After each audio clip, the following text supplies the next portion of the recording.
welcome into another interview episode of the Next in Line podcast. We're super excited today to share our conversation with the wonderful Brooke Smith. We talk about dealing with the tragic loss of a loved one. We talk about entrepreneurship, personal development, weight loss, mental health, and a variety of other important topics. And it's just a outright fantastic conversation that I know you're going to get a lot of value from. And guys, speaking of getting value from it, if you receive value from this episode or any other episode of the Next in Line podcast, we ask that you would share the show with a like-minded individual who might be able to receive that same kind of value. That's the number one way for us to grow and to reach a larger audience. And guys, when we're able to reach a larger audience, we're able to help more people. And that's what we're here for. Also, guys, you can do us a favor by leaving a rating or review, liking, subscribing, commenting on whatever platform you find yourself listening to this episode on. That's going to help us pop up in the search bar a little bit earlier when people look for personal development or self-help type podcasts. Guys, you can also hang out with us, see all the crazy things we got going on, and just see some cool content on our social media. That's at Next in Line Development on Facebook, Instagram, and TikTok. But guys, without any further ado, here is our conversation with the awesome one and only Brooke Smith. All right, welcome into the Next in Line podcast. I'm here with the one and only Brooke Smith.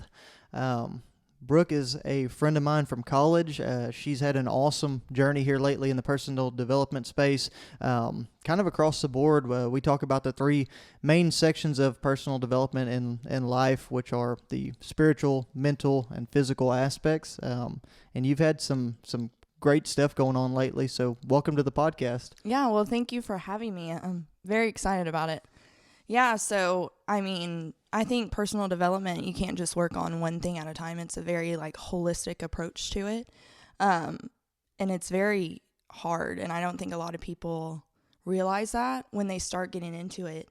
I worked on my physical health at first, and then my mental health kind of just went along with that, and then, too, trying to really deep dive into spirituality and, spending more time with God and stuff like that to try and help also my mental health, because it is very hard. And I don't think a lot of people realize that. That's a fantastic point. And I love that you said that in that way. You started with the physical health and you kind of transitioned into your mental and physical health as well, because I don't think people really grasp the kind of transition that is in the chain reaction that goes on with it. Whenever you start working on your physical health, you start to see the little changes and improvements. You start to gain some confidence. You're keeping the agreements with yourself that you make. Like, I'm going to go to the gym and I'm going to do this. I'm going to go out and I'm going to walk a mile today, and I'm going to go run a mile, whatever it is.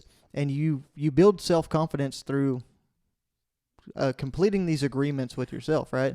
And that's where a lot of this mentality comes into play. And then you start to look at other aspects of your life for improvement, like the spirituality, like you said. And that's killer information. If we get nothing else out of this podcast, I think that's going to be some absolutely great advice right off the bat for the listeners here. I think that a good spot for us to go would be diving into how you and I met each other at Texas A&M.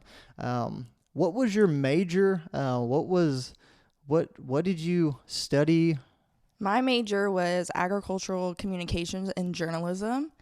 So I think we had the first Ag 105 or whatever together. I think Correct. That was our first class. Yeah, and then I changed majors about 4 times. Yeah. And, yep. Then What did your major ended up being? I ended up being ag science, certified to teach and everything. So it was more agricultural education, if you will, but fell under the ag science domain. So general ag. Gotcha. But you've been able to take that degree in communications and journalism and turn it into something really cool. I have. Your entrepreneurship. Yeah, so I made my own business actually in 2020, which was kind of an odd time to do that since COVID and all that stuff. Oh, yeah. But I got furloughed from a full-time job that I had just gotten a position at as a marketing assistant.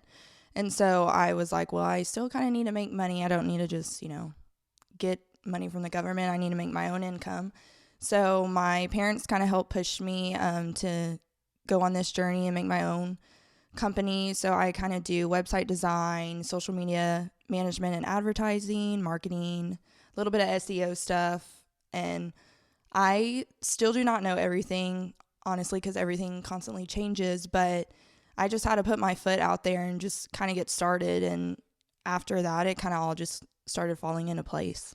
No, well, that's a really important point as well. My buddy Lane Diven and I just did a podcast as well, and that was his kind of advice at the end. We do a little segment that we talk about things that you wish you had known, but we'll do that later. But his takeaway was just go, just start, because it never gets any easier. It's never a perfect time in your life. You just have to pick up and really try to make some progress and some headway. So it's really cool to hear you say that. One thing I wanted to ask you around that is you mentioned having some experience and then diving into your own entrepreneurship afterwards. Did you learn more of what you needed to know to be able to do that in college, or did you learn that in actual real life, real work experience out there in industry? You know, so at A&M, I originally was just studying communications, and the first semester I totally hated it. So I tried to do some research, and then I saw the AgCom, and so honestly, those classes really did help me because I felt like they were a lot more like real world experiences. You know, you did advertising, graphic design, so I felt like it definitely helped me, but I definitely learned a lot of it outside of college. Agreed. Just because they can help prepare you, but until you get into that position or start doing whatever kind of career you're in, you really don't know it until you're getting into it, honestly. No, and that's something I experienced with the ranch and that side of things, and working through management experience and working with people. And probably something you came across as well is with those soft skills in college, you don't have to utilize those near as much. You can walk away from people. You can say, hey, I'm not going to be a part of whatever's going on over here with these people.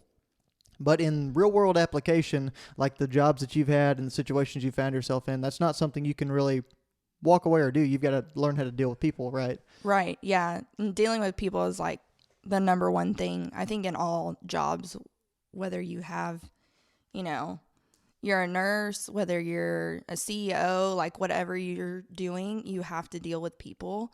And it's so important to like know how to communicate.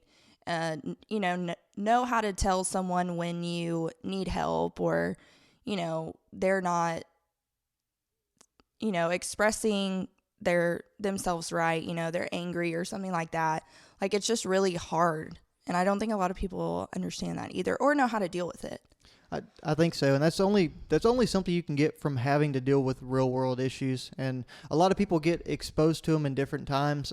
Some people have unfortunate events happen early in their childhood that they have to deal with, or at a younger part of their life, and they get exposed to some of these soft skills. But I think a lot of that is undervalued as you move into industry, just the experience. Everybody wants to come in and have the high-paying job. They want to have the position and the title and everything like that, but nobody really knows what goes into learning that and the experience you have to actually need or make that kind of money or have that title or hold that position. So that's a really, really big thing. You touched on, it's BS2 Media. Yes. Right? Yeah. That's your company. So you touched on doing website design, social media. What is your favorite thing that your company does?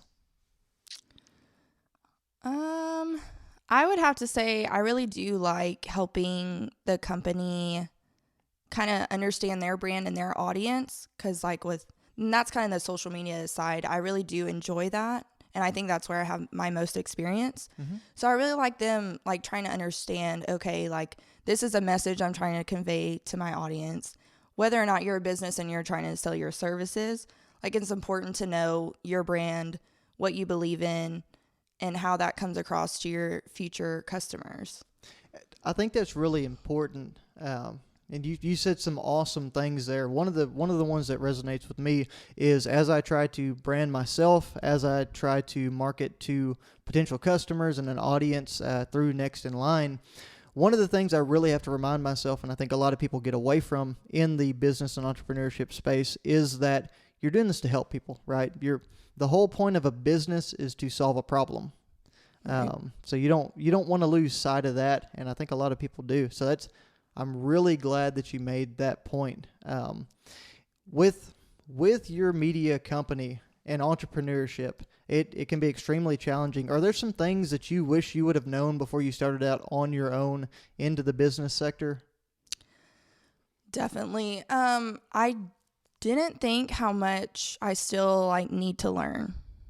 I mean, I'm constantly like, which social media constantly changes and stuff, but Yes. I like constantly have to be on my A game and try and learn and figure out, the new software or whatever it is with website design, social media, with Google. Like, there's just so many different things. So I think that's really important to know, like, if anyone is trying to like get out and start their own business or, whatever it may be, like, it's really important to know that you're always going to be learning. Honestly, even if you just have a job, like, I think a lot of people get into positions and stuff and they're like, oh, I know everything that I need to know. I got my degree or whatever it is, they just kind of get big headed sometimes. And it's like, I try and really remind myself to be, I guess, humble and just like remember that I'm constantly a work in progress and I'm never going to know everything, but I'm going to try my best to keep learning and giving my best, honestly. Absolutely. And the theme of being humble is something that has been relevant in my life across this personal development journey for myself. And it's been crazy in a lot of ways, because just whenever I feel like I've got something figured out, whether it's with my weight loss, with getting stronger, with running these ultra marathons, or even like you mentioned with work professionally or whatever, I find very quickly that something comes along, I hit a speed bump, and everything gets tossed all over the place, and you got to put it all back together and figure it out. So I think that's a very important part. And also, you look awesome. Thank you. You've had a huge physical health transformation as well. I know we've talked about that off of the podcast on separate occasions before, but walk us through kind of that journey for you, if you can. Wow. Okay. So, I guess in 2018, I lost a very important person to me from suicide. And so, honestly, after that, my weight kind of just like went off the rails and I gained a lot of weight. And I've always been like a bigger girl, heavier set and stuff, but I mean, I put on a lot of weight. And I know, like, emotionally, my body like needed that extra weight, because of the stress hormones and all that other stuff that was going on with my body. So I would say in fall of 2019 is kind of when I started to get into working out more. And so I started with Camp Gladiator. So that kind of made me more consistent with my workouts, had me accountable because it was a group workout thing. And then in 2020, I kind of started working with a nutritionist for a while. Casey Shea Nutrition out of Houston, Texas. She works with people all over the place, but she's awesome. She really helped me like look at it holistically. Like, it wasn't just you need to eat right and move your body to lose weight. Especially with women, like you have to take into account like your hormones, your stress, like just so many different things. And so I kind of started focusing on that.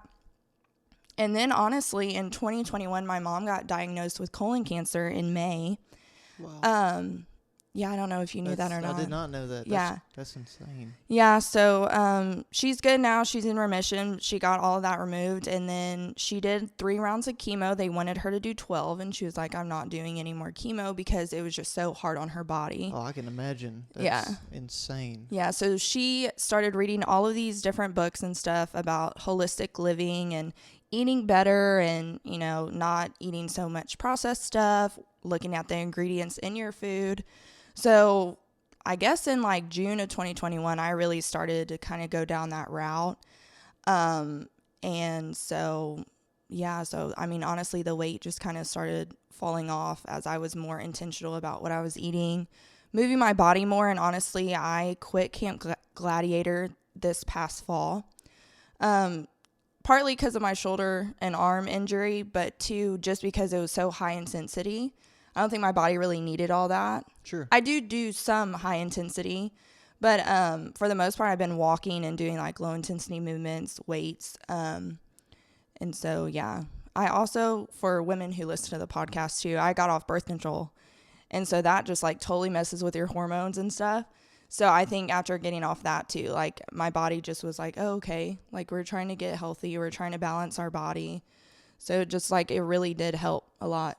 It's funny you bring that up. I've seen some of the different studies around birth control and how it changes the hormones, and then even relating that into men's health as well. Just hormone regulation and that side of things is a huge thing. We see testosterone clinics popping up left and right. All these guys needing the little bit of extra boost to get themselves going in the right direction, it seemed like. But yeah, and honestly, when you look at it, a lot of that goes back to the food that we're putting into our body.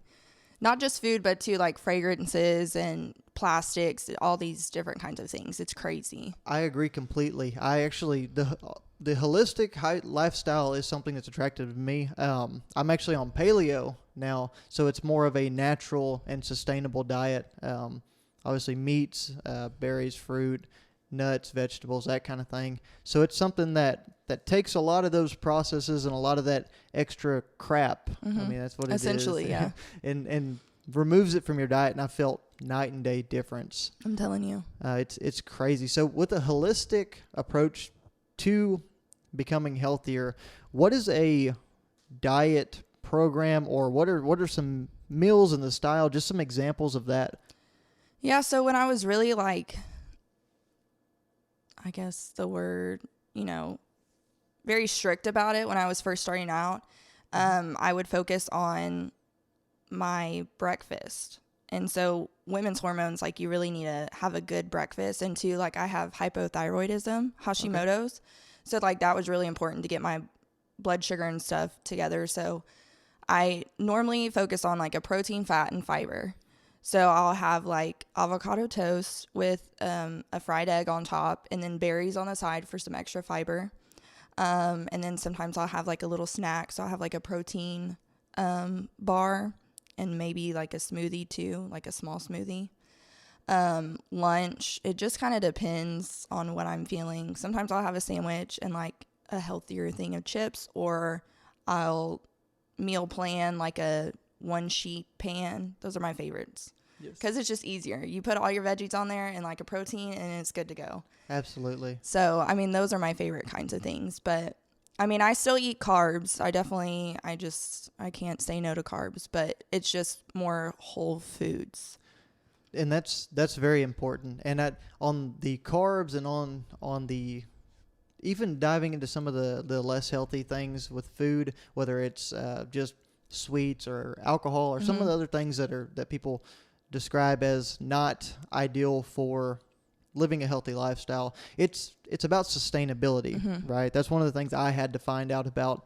And it sounds like you've utilized that sustainability with your diet and your physical health. You figured out with Camp Gladiator, it's not exactly what you needed to keep going down that path that you're wanting to go down and continue to work on your health. So you moved to something that was much more sustainable than a high intensity workout regimen every day. And then with your diet, you also utilize a diet that doesn't make you hate every meal that you're eating. Right. And it's something that serves you in the way it needs to serve you, I guess. And I think people move away from that whenever they get into this space. I know I did. I think I dropped about 65 to 70 pounds in 3 months by doing something that was completely unsustainable. I cut my calories down just extensively. I reeled in on the carbs. I pretty much cut carbs out of my diet. And it served a purpose for a short period of time. Right. But what really made it sustainable was whenever I added all those things back in moderation and kind of harmonized between that and the physical activity that I was utilizing. So that's one thing I did want to highlight from that. Yeah, and I think it's really hard too, because honestly, like, I never really weigh myself. I weigh myself when I go to the doctor. So, and people are like, now they're like, you look so good, Brooke. Like, what have you been doing and stuff like that? And I'm just like, I think a lot of people expect you to say like one thing, and it's just like, no, there's a lot of different aspects that you have to work on. And it's not like just one thing you hyper focus on. You just take those small steps towards, that change, and then eventually it pays off. But I was going to say, like, my weight, like, I think I dropped about 60 pounds, but it took me like 3 years. That's awesome. Yeah. But and so you did it right by taking that long. Right. And it was just like my body, so about 20 pounds a year probably. And so I wanted to make sure that the weight stays off of me. And it's just like, I think a lot of people want that quick fix and stuff. And sometimes, yes, that does work. Like you said, it serves a purpose for that specific amount of time. But then afterwards, is it really sustainable for you? Yes. And like, that's one thing I've struggled with like alcohol. I gave up alcohol for like a few months here and there, but I do like a nice alcoholic beverage sometimes, or like, you know, there's just drinking at a party, like my dad's retirement party or something like that. And it's just like, it's hard not to. And I really praise the people who can like go to social things and like not have to drink. And I really am working on that because it is important. And I honestly don't like feeling like crap the next day. Absolutely. And honestly, the past few months, I really haven't like been drinking a lot. Like I'll drink quite a few, but it's over a long period of time. And I make sure to drink enough water and stuff like that because it really does mess with your sleep. And I don't think a lot of people like realize that. And so a lot of people too lately have been telling me, you know, like, where's that fun Brooke or stuff like that. And I'm just like, I'm trying to work on being a better me. And I just don't think that serves me anymore. I completely agree. And it sounds, kind of following that line of sustainability, it sounds like you're still working with that, with the alcohol. You're making sure it's something that has a healthy relationship with you and kind of reeling it off. I actually stopped drinking as well. I had a couple of kind of opportunities to drink that I partook in following 75 Hard, but really I've only probably drank a handful of times since I started this journey, I guess a year and a half ago. And especially in the past several months, I've pretty much quit. Yeah. For the same reasons that you mentioned. One of them, I like to be in control of my decisions. I like to feel good the next morning. I don't like to feel like I have a wasted day. Right. But you do. It's funny you mentioned, I was having another conversation. I'm always in personal development with the guys around me. That's what we do. That's the people I try to surround myself with. But one of the guys that I'm very close with that I'd like to have on the podcast eventually, we were talking yesterday about how it's almost like alcohol is the only thing you have to defend not partaking in. Right. You have to tell people, hey, I'm not doing that. And then the questions come flowing. Like, you got a problem with it? Like, is it something that, like, why aren't you drinking? Is it something that you have an unhealthy relationship with? And it's like, no, I want to have a better version of myself. Right. And that's not it. Yeah. And so it's really good that you mentioned that. I think that's a very important thing that people overlook. Yeah. And I think it's hard to find, you know, a happy medium. Like, a lot of people can quit and stuff like that too, and is amazing. And I wish I could do it 100%, but I'm just like trying to find, I really hate the word balance because I don't think you can really find that, but you know, just trying to find something that works for me. And sometimes it's hard to, because I feel like I get taken back, you know, and take a few steps backwards. And I do have a night or something where I do drink too much. And then it's like the guilt and the shame like come like rushing in. And it's not even, I don't even make bad decisions, but normally if I do drink too much, that does happen. Sure. But it's like, I just don't like feeling like crap the next day, and I don't, you know, it doesn't serve me. And honestly, learning more about my body and how, you know, your liver detoxes that, and it, even though it like detoxes your body through so many other different things that you put into your body, and it's just like, it's just not the best thing all the time. No, you're absolutely right. And I have a ton of respect for you getting that in balance or in check, whatever you want to call it, right? Yeah. Because it's something that a lot of people never fully do, and you don't realize the damage that you're doing to yourself, and you really don't understand the extent that you're kind of over the edge either. Right. I got to the point where I was having 2-3 beers a night, sometimes coming home and drinking a whole 6-pack, and that was just on weeknights after work because of the stress or whatever other kind of excuse I ponied it up to. And it was a tough situation. It's something I'm glad I walked away from, and it makes me really happy to hear that you're finding balance with it as well, because I think it's something that a lot of people can really grow from and get themselves moving in a positive direction with. And not to skate away from the physical health side, because I think that's been an awesome conversation that we could have probably a talk all day about. Probably. Right. But one thing I did want to touch on, you mentioned a couple different events in your life that have been probably very large obstacles for you to overcome within your mental space, in your mental development. And I kind of wanted to dive into a little bit of your mental journey with mental health. I know you're a huge proponent for mental health and making sure that you're taking care of yourself. What is your biggest interest overall in the mental health sector? What do you focus on whenever you look for content or consume content or look for people to follow who talk about that? That's a good question, because I almost would say all of it. So I'm trying to think of one specific thing. Sure. I guess mine would kind of be like trauma and grief. It's just really interesting to me how trauma affects your body. And, it could be emotional trauma, abusive. It could be anything that's under that sector. I think a lot of people think it's always physical, but there's a lot of emotional trauma too. And I think it's just... Absolutely. It's insane to me how your body reacts to the trauma, even years later. I'm reading a book right now called The Body Keeps a Score. So it's about trauma, and it's this guy who studied, and it was like right when medicine and stuff were just coming out, and he studied PTSD and all these other things. I can't remember his name. But he was just talking about how they, some Army vets were exposed to sounds and stuff, just like they were back in Vietnam or something like that. And their body had the same reaction as if they were there in their brain. And I think that is just insane, because it could be years down the road, but you get a certain smell, you hear a certain thing, 4th of July, fireworks and stuff like that. It's so insane to me that how your body can have that same reaction. That's an awesome point. I think kind of to bring some relevance to it as well for people who might still be kind of on the back burner with trauma and not really seeing it as this main line thing that's very important to talk about.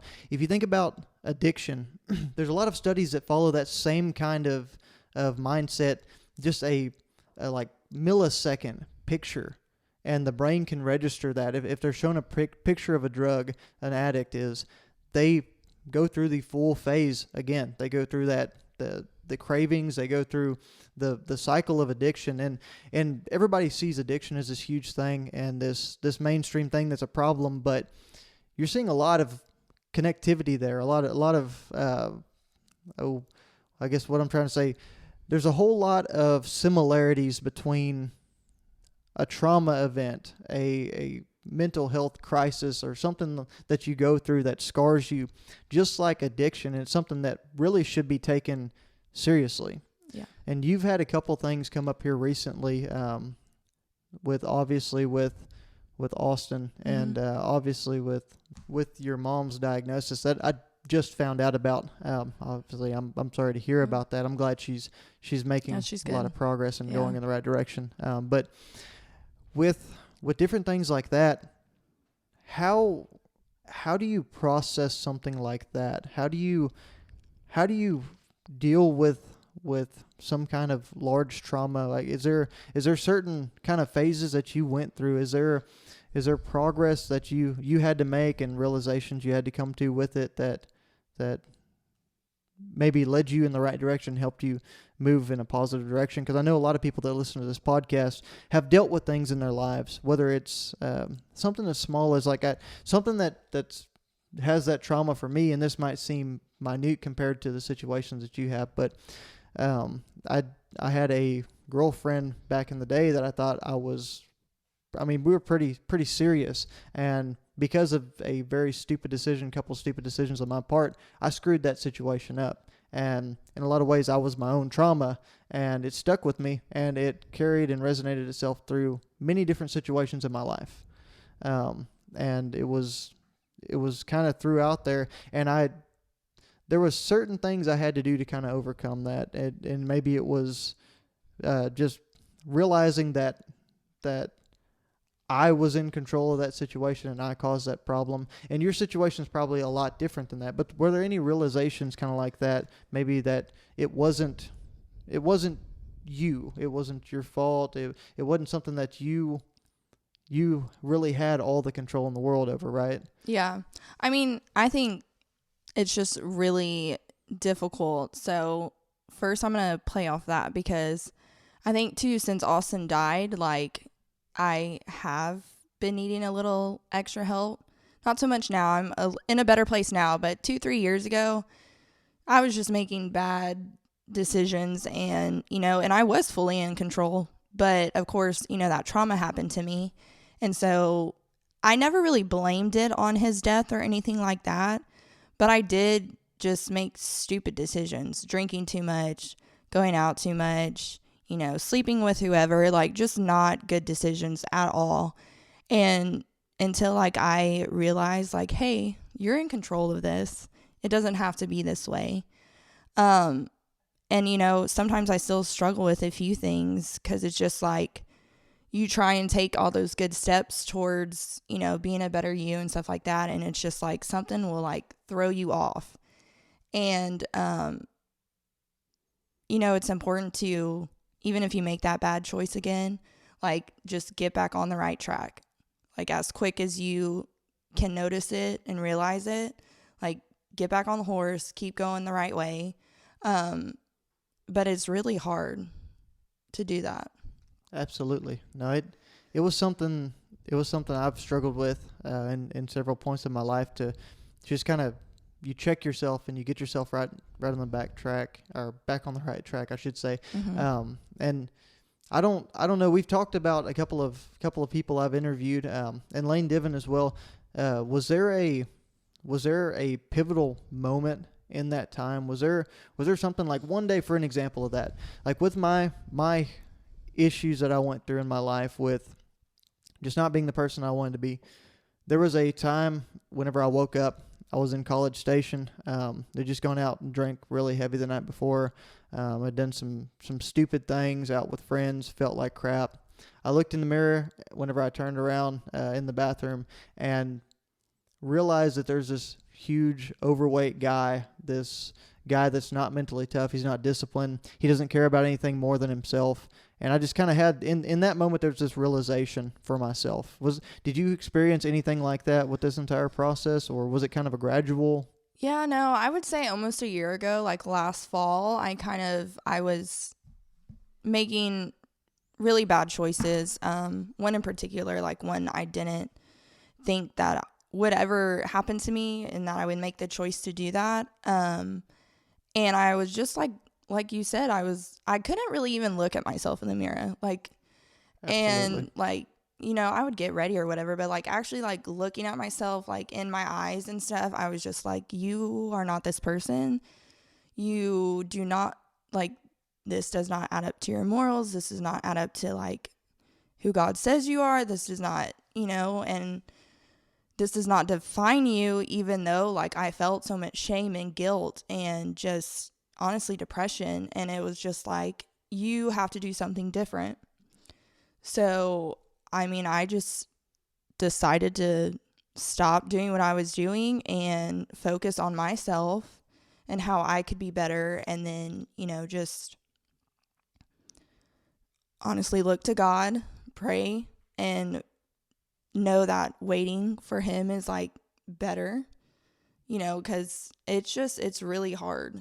And Absolutely. yeah. No, I understand that completely. And I know what it's like to make a decision that totally compromises your morals, and it moves you in a direction that you feel probably the furthest away from being who you want to be and taking the steps towards development. But in a lot of ways, something that a lot of people don't realize is some of those major events and those setbacks, and even as you are on this development path already, some of those things that come along are necessary. Right. They're some of our biggest teaching moments. It's like anytime you're making progress, whenever you're climbing a mountain, right? It's not just gonna be straight up the mountain. Right. It's gonna be ups and downs. There's gonna be highs and lows, and it's a process. It's a cycle, and it's something I had to learn, and something I've really struggled with. And even in the mental health, the story around what you went through with Austin, and that whole situation resonates with me because I've dealt with some depression, I've dealt with some issues, and I've gone to some really negative places, and I really didn't think about the overall impact it would have on everyone else around me, or even the impact that it did have. Yeah, I think, so I don't think I said this, but Austin died from suicide in April of 2018, and before, he played football a lot and had 3 really bad concussions. So we sent some of his brain off to Boston University, but it wasn't like the right part of the brain or whatever, but they essentially diagnosed him with CTE. So that is like a major brain injury where your brain starts just fighting itself. I would look up the Concussion Foundation. That's through Boston University. They have a lot of good resources and stuff. But at the time, we didn't know that. We knew he was struggling and stuff like that.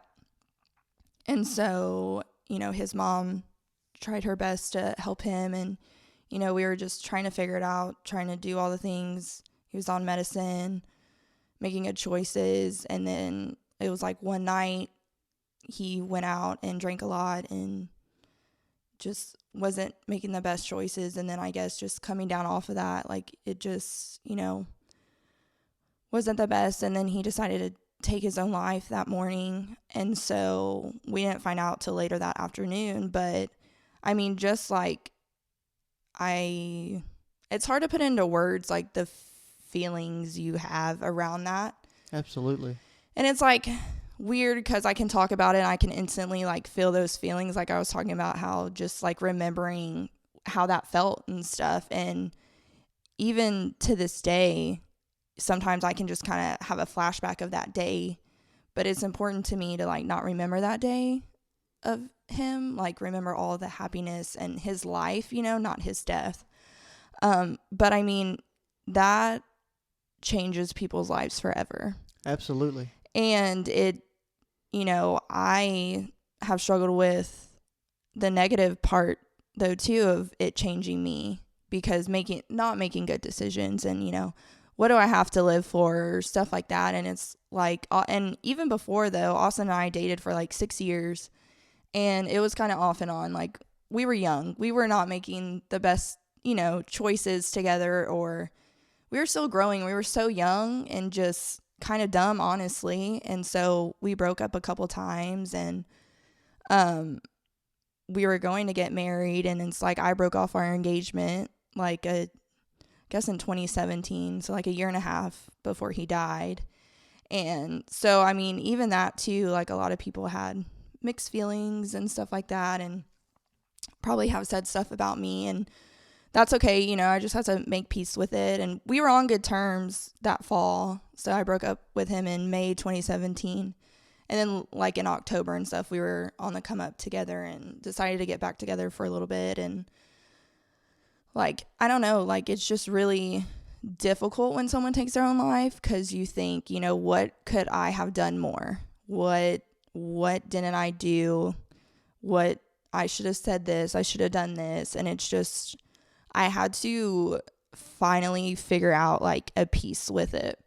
Like, absolutely, there was really nothing more I could do. There was nothing more his mom could have done or his sister, like this. I mean, it took me a while to get there, but somehow I know evil is not part of God's plan, but eventually he gets the glory.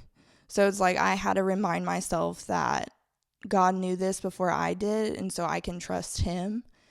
And so, but it definitely changes your life. And I don't want to be one of those people that is sad or, constantly depressed about it or anything like that. Like, I know he wouldn't want that for me, and I don't want that for me.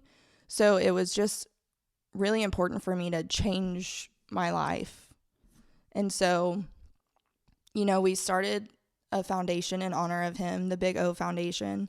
So right now we really just like do scholarships in honor of him, but eventually, we want to do more and have fundraisers and different stuff like that to, help the community. Just know, like, I just think knowledge about it is important, not just suicide and mental health, but also the brain injuries and stuff that a lot of people can get from sports. Absolutely. And even like car wrecks and stuff like that too. People deal with TBIs all the time, traumatic brain injuries. So it's just like, and mental health and suicide, I feel like are talked about more than they used to, but there's still like, I don't know, such a stigma around it. I agree. I completely agree. And before I say anything else, I commend you for the way that you are able to talk about that situation, that you're able to share your story and the process of coming through that in order to help people. I know you do that on social media, and you've shared that several different times with things you've put out media-wise. But I completely agree with you as far as mental health, depression, even suicidal thoughts. Those kind of things are not mainstream. They're not the glorious thing to talk about. They're uncomfortable. So everybody avoids them. It's something that maybe a lot of people don't know this, but I actually started Next in Line with the intent of eventually making this a men's mental health focus and a way for people to improve and to work through issues they have within their mental health. Heavily interested in psychology, and that's something that I wanted to bring more mainstream, like it seems like y'all are able to do. Do you have some overall goals? I know you mentioned having some of the fundraisers around it, having scholarships, but what would that look like? Would you have like kind of a events to where people would come out and you'd have different people present and talk about their experiences with mental health and some of the things they've gone through? The reason I'm asking is because that's something I'm heavily interested in, and maybe down the road that if we can get it to a point, that'd be something that we could work on. Yeah, definitely. No, I definitely see like doing, some fun events for like families and stuff to get out there too. But ultimately too, I could see us having those events where people come and talk about their experiences, supporting suicide loss survivors and just different stuff, where people don't have to feel so alone in their own battles, and too, like when they lose someone. Because there's a lot of like grief counseling, and like I went to grief share at church, and it was great. It was really good with grief, but it's like suicide grief is just a different kind of beast. And so we really want to do that. And, I think this too goes back to kind of the small steps. Like we've been working with the foundation since like 2019. So it's like these small steps that we're taking. So we finally like got someone to like do a logo and different stuff like that, which we haven't launched it yet. So we're like rebranding essentially. That way we can get out there and do more things like that. But I think it is important. I think that's how people make those connections, is you want to hear someone else's story. And that's how you impact others, honestly. No, I completely agree. And that's obviously why we're having a conversation today. I love that idea. I love the idea of sharing your experiences, your trials, the things you've gone through, and using it to help people, because that's the end goal. I love helping people. I know you're the same way. And it sounds like that's the end goal of the Big O Foundation. Yep. And that's really inspiring. It's awesome that you've got that going on. It sounds like you've got your hands full too, because you've got that, your entrepreneurship, obviously all your mental, physical, spiritual health you're working through as well. Yeah. So. And I may go back to school. So it's just like a lot of stuff, but I have to remind myself, fear honestly gets in my way a lot.